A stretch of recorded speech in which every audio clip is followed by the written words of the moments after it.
Assalamualaikum warahmatullahi wabarakatuh. Alhamdulillah, alhamdulillahirabbil alamin. Wassalatu wassalamu ala asyrafil anbiya'i wal mursalin wa ala alihi washabihi ajmain, amma ba'. Yang saya hormati kepada guru-guru kami dan kepada sahabat-sahabat semuanya. Sebelum kita lanjut di dalam videonya, jangan lupa untuk di like, comment, and subscribe. Semoga video-video yang kami buat bermanfaat untuk kita semuanya. Oke.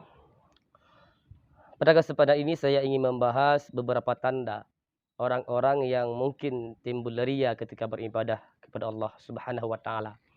Apakah kita termasuk orang ria ataupun tidak? Rasulullah berpesan kepada Sayyidina Ali, "Ya Ali, walil murai salasu alamatin." Tanda-tanda orang ria dalam beribadat ada 3. Yaitu yang pertama, yutimmu ruku'ahu wa sujudahu ma'an nasi. Yaitu orang yang beribadah, orang yang sholat, rukuknya disempurnakan, wa sujudahu, dan sujudnya juga disempurnakan bersama ketika mereka berkumpul dengan manusia. Wa yanqusu idza shalla wahdahu, sedangkan ketika dia sendirian maka semuanya ditinggalkan. Itulah orang yang tanda-tanda orang yang ria.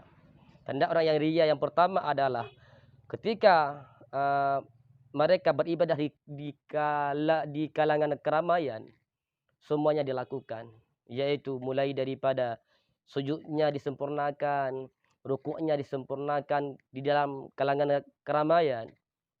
Akan tetapi ketika sendirian, semuanya ditinggalkan. Itu salah satu tanda orang yang ria. Ingin menampilkan di khalayak ramai bahwa dia itu ahli ibadah, sedangkan ketika sendirian tidak melakukan ibadah. Itu yang pertama. Yang kedua adalah bersemangat jika seorang memujinya, yaitu wa yanshitu lil mar'il ladzi yusni alaihi. Ketika orang memujinya, maksudnya begini. Ketika mereka beribadah, di situ ada orang yang memujinya, memuji, maka ketika itu dia senang dengan pujian yang dipuji oleh orang lain. Berarti bisa kita dapat kita simpulkan yang bahwa dia beribadah bukan karena Allah. Dia beribadah cuma untuk memperlihatkan ibadahnya kepada orang lain. Memang ria itu di dalam hati. Salah satu penyakit hati adalah ria. Memang kalau kita untuk melihat hati seseorang tidak bisa kita lihat. Mungkin kita renungkan pribadi, apakah kita ini beribadah untuk memperlihatkan kepada orang lain adapun benar-benar karena Allah Subhanahu wa taala. Kalau memang ibadah kita untuk Allah Subhanahu wa taala, alhamdulillah.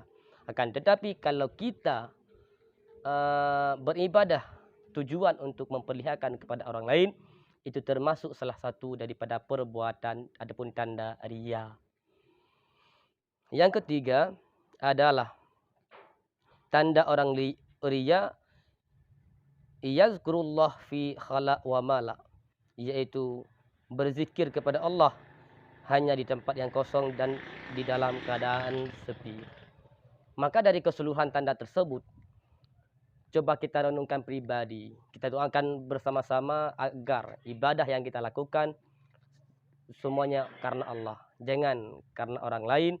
Jangan untuk memperlihatkan kepada orang lain. Dan kita doakan amalan yang kita lakukan bisa diterima oleh Allah Subhanahu wa taala. Karena salah satu diterimanya amalan tetap harus didasari dengan ilmu. Apabila ibadah kita tidak didasari dengan ilmu, maka amalan tersebut ditolak. Makanya semoga kita semuanya menjadi orang yang menuntut ilmu dan menuntut keridhaan Allah Subhanahu wa taala. Mungkin itu kesempatan nasihat singkat dari saya. Semoga bermanfaat untuk kita semuanya. Assalamualaikum warahmatullahi wabarakatuh.